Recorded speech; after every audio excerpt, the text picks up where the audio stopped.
Pero esa ecuación de ahí la obtenemos nosotros sumando las tres anteriores y cambiando el signo.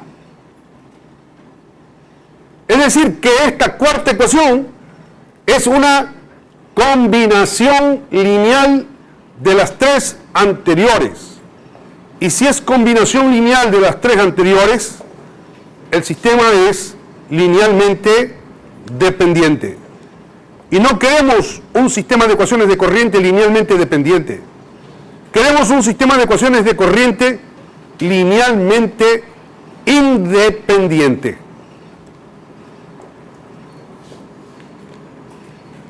Ahora sí tenemos un sistema de 6 ecuaciones en 6 variables. Planteamos B menos N menos 1 ecuaciones de voltajes. Y luego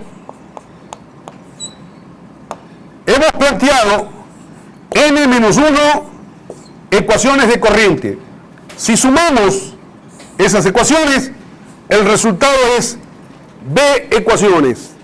Tenemos B ecuaciones en B variables. Las B variables son las corrientes asignadas a las ramas de la red. Alguien pudiera decir, sí, pero estas tres ecuaciones son de voltajes y estas tres de acá son ecuaciones de corriente. Estamos mezclando ecuaciones de voltaje con ecuaciones de corriente. No hay ningún problema, porque estas tres ecuaciones de corriente las podemos multiplicar cada una por un momio. Y al multiplicarlas por un momio, se convierten en ecuaciones de voltaje. Y la estructura de la ecuación no cambia. Así que no existe ningún inconveniente con eso. Este método de las corrientes de ramas, como observan ustedes, está basado en el manejo de las tres leyes fundamentales. De la ley de voltaje de Kirchhoff, la ley de corriente de Kirchhoff y de la ley de las componentes.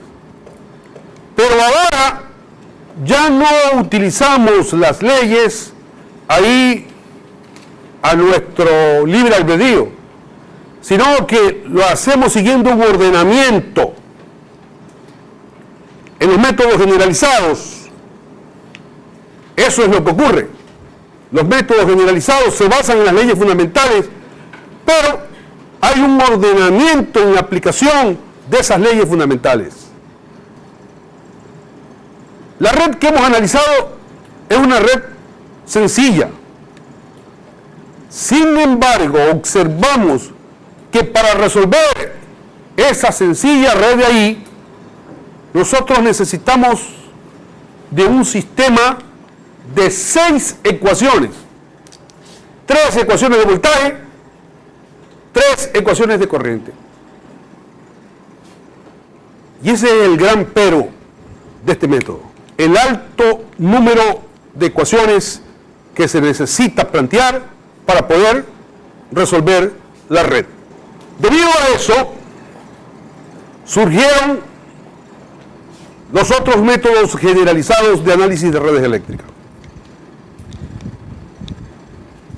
Entre ellos, el método de las corrientes de mallas, que vamos a ver a continuación. El método de las corrientes de mallas se inicia identificando a las mallas de la red y asignándole a cada una de ellas una corriente arbitraria. ¿Qué tienen de arbitraria? Que podemos definirla con cualquier orientación. Luego se escriben ecuaciones de voltajes en cada una de las mallas de la red. Esas ecuaciones quedan en términos de las corrientes de mallas. resolvemos el sistema y obtenemos los valores numéricos de esas corrientes, lo cual nos permitirá contestar cualquier pregunta que se nos haga ahí en la red. Tomemos un ejemplo para ver cómo se trabaja en el método de las corrientes de malla. Consideremos la siguiente red. Como decíamos, el método se inicia asignando corrientes arbitrarias a cada una de las mallas de la red. ¿Qué tienen de arbitrarias? Que le podemos dar cualquier orientación. Aunque podemos definir a un grupo de las corrientes de malla en el sentido de las manecillas del reloj y a otro grupo orientadas en el sentido contrario al de las manecillas del reloj, vamos a ver que resulta ventajoso definir a todas las corrientes con la misma orientación. Oportunamente estableceremos en qué consiste la ventaja de definir a todas las corrientes con la misma orientación. Vamos a plantear el método paso a paso, para luego ver cómo podemos simplificar nuestro análisis. Vamos a escribir ecuaciones de voltajes en cada una de las mallas de la red. Eso nos asegura la obtención de un sistema de ecuaciones linealmente independiente, un sistema de ecuaciones de voltaje linealmente independiente. Definamos polaridades para establecer las ecuaciones de voltaje que queremos. Recordemos que las polaridades se marcan arbitrariamente en la red. Supongamos que estas son las polaridades asignadas a los diversos elementos de la red. Y en base a estas polaridades asignadas, escribamos las ecuaciones de voltaje correspondientes. En la malla número 1, sumando voltajes, estamos aplicando ley de voltajes de Kirchhoff. Sumando voltajes a lo largo de la malla número 1, tendremos 120 menos B1 menos B2 menos 80 menos B3 es igual a 0. En la malla número 2 tendremos 80 más B2 menos B4 menos B5 es igual a 0. En la malla número 3, B6 más B3 menos B7 es igual a 0. Y en la malla número 4, B7 más B5 menos B8 menos 150 es igual a 0. Ahora vamos a hacer lo siguiente. Vamos a recurrir a la ley de las componentes para expresar cada uno de esos voltajes en términos de las corrientes asignadas a las mallas. Empecemos con B1. B1, el voltaje en los extremos de esta componente va a ser igual a la resistencia de 2 ohmios por la corriente que circula por ella.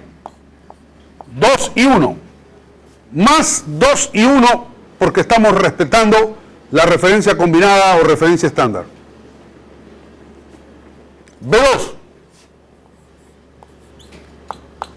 El voltaje en los extremos de esta componente va a ser igual a la resistencia de 3 ohmios por la corriente neta que circula de más a menos a través de ese voltaje. Y esa corriente es I1 menos I2.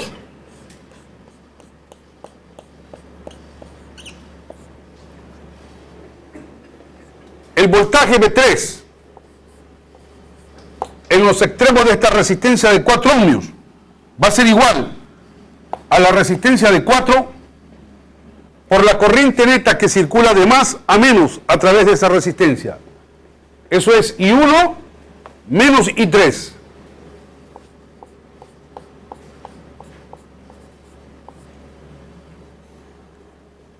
V4.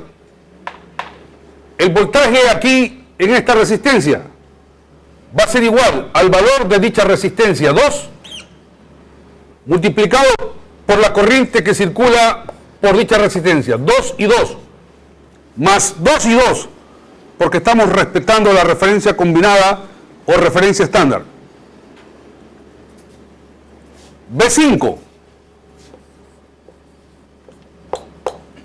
El voltaje en los extremos de esta resistencia es igual al producto de esa resistencia por la corriente neta que circula de más a menos a través de ella. Esa corriente es I2 menos I4.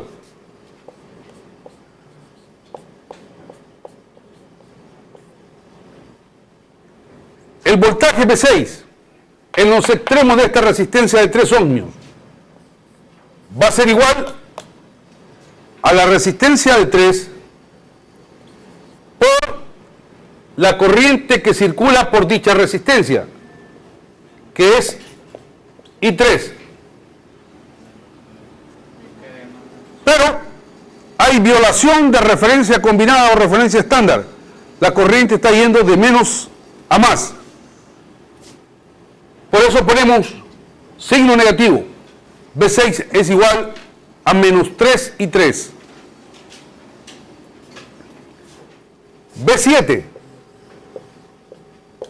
El voltaje en los extremos de la resistencia de 2 ohmios es igual a la resistencia de 2 por la corriente neta que circula de más a menos. Eso es I3 menos I4. Finalmente, V8. El voltaje en los extremos de esta resistencia es igual a 4 por I4. Positivo porque se está respetando la referencia combinada o referencia estándar. El siguiente paso es sustituir en las ecuaciones de voltaje previamente planteadas estas expresiones que hemos obtenido para cada uno de los voltajes. Tendremos 120 menos 80 es igual, pasando de 1 al lado derecho, a 2 y 1,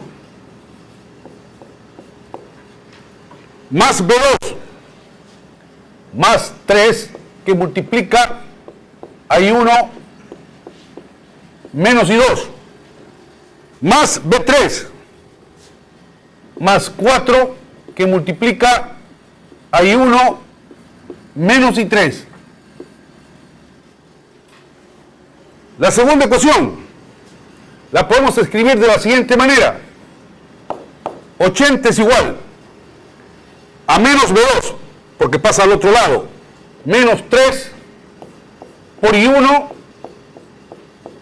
menos I2, más B4, más 2 por I2, más B5, más 1 por I2 menos I4.